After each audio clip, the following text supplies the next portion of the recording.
tous et bienvenue dans le sud. De Nice à Cannes, les startups de la Deep Tech se développent le long de la Côte d'Azur et on va checker ça ensemble.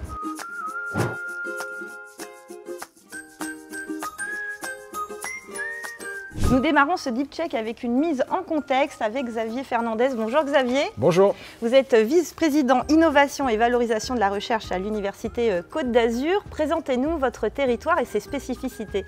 Alors le territoire de l'Université Côte d'Azur, comme son nom l'indique, c'est la Côte d'Azur, donc centré sur les Alpes-Maritimes avec la présence quand même de la première technopole d'Europe, Sophia Antipolis. Mais dans le cadre de notre PUI, on a étendu un petit peu ce territoire puisqu'on s'est associé à nos partenaires et amis corses. Et donc le PUI est corso-azuréen. En quoi ce territoire est propice au développement de la Deep Tech? Alors nous avons plusieurs atouts pour le développement de la Deep Tech. Tout d'abord, bien sûr, c'est la richesse de notre écosystème de la recherche, avec de très nombreux laboratoires, quasiment tous les organismes nationaux de recherche qui sont présents sur ce territoire, donc une grosse force recherche, une grosse force innovation.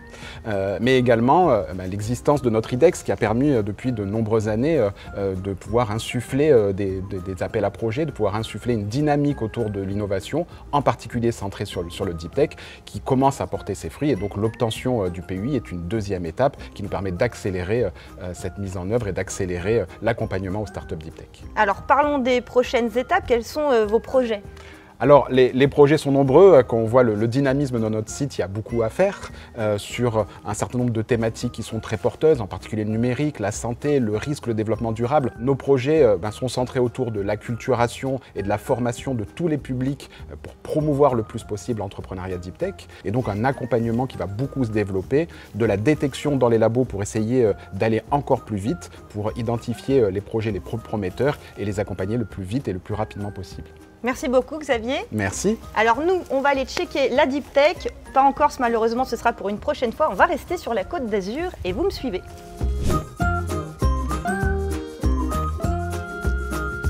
Nous voici sur le site de Sophia Antipolis, la première technopole d'Europe où nous retrouve André Bonardo. Bonjour André. Bonjour Marie. Vous êtes le président d'EasyGaN. Vous accompagnez l'industrie électronique dans la transition vers le GaN. Alors expliquez-nous, c'est quoi le GaN ?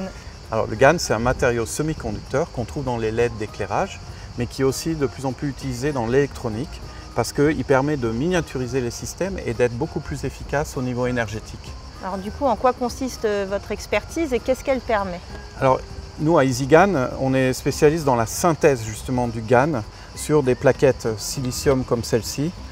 Notre force, c'est de pouvoir générer du matériau très pur et très homogène. Et avec ça, on obtient des composants plus performants et à des coûts beaucoup moindres. Et quand a commencé l'aventure EasyGaN? L'aventure a commencé en 2017, où la start-up a été fondée par un directeur de recherche du CNRS, Fabrice Semon, ici au CREA, et avec deux autres chercheurs. Et j'ai rejoint l'aventure un an plus tard pour apporter ma touche business et industrielle. Alors c'est quoi la suite? Alors la suite, c'est d'abord trouver des investisseurs pour permettre de développer l'activité, de productiser nos solutions et puis à terme de créer une usine pour fabriquer en volume nos plaquettes. Et cette usine, elle se situera où? On espère ici dans les Alpes-Maritimes, quelque part. Merci beaucoup André. Merci Marie. Et vous restez avec moi, on continue à checker la Deep Tech sur la Côte d'Azur.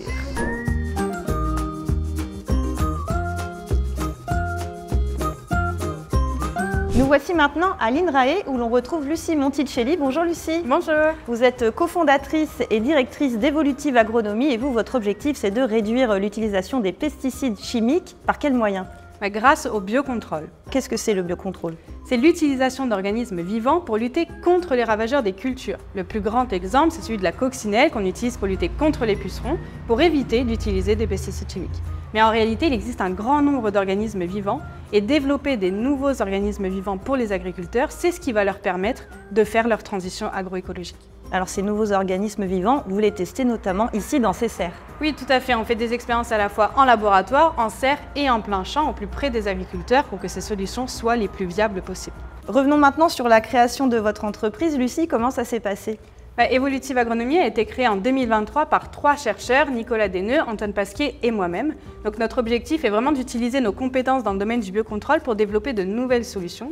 Et on se focalise principalement sur les ravageurs du sol. C'est vrai que le sol est un monde un peu caché qui a suscité moins d'intérêt de la part des chercheurs. Donc aujourd'hui, on essaye d'augmenter un petit peu la disponibilité des agents de biocontrôle pour ce domaine-là. Alors qu'est-ce qu'on peut vous souhaiter pour les prochaines étapes ? À moyen terme, on aimerait pouvoir atteindre les objectifs marchés qu'on s'est fixés. Ça nous permettrait vraiment de valoriser tout le travail qui a été fait jusqu'à maintenant. Et ensuite, à plus long terme, l'objectif, c'est de découvrir toujours plus d'organismes vivants pour apporter toujours plus de solutions aux agriculteurs. Merci beaucoup, Lucie. Merci à vous. C'est la fin de ce Deep Check consacré à la Côte d'Azur. On vous dit à très bientôt pour un nouveau rendez-vous Deep Tech.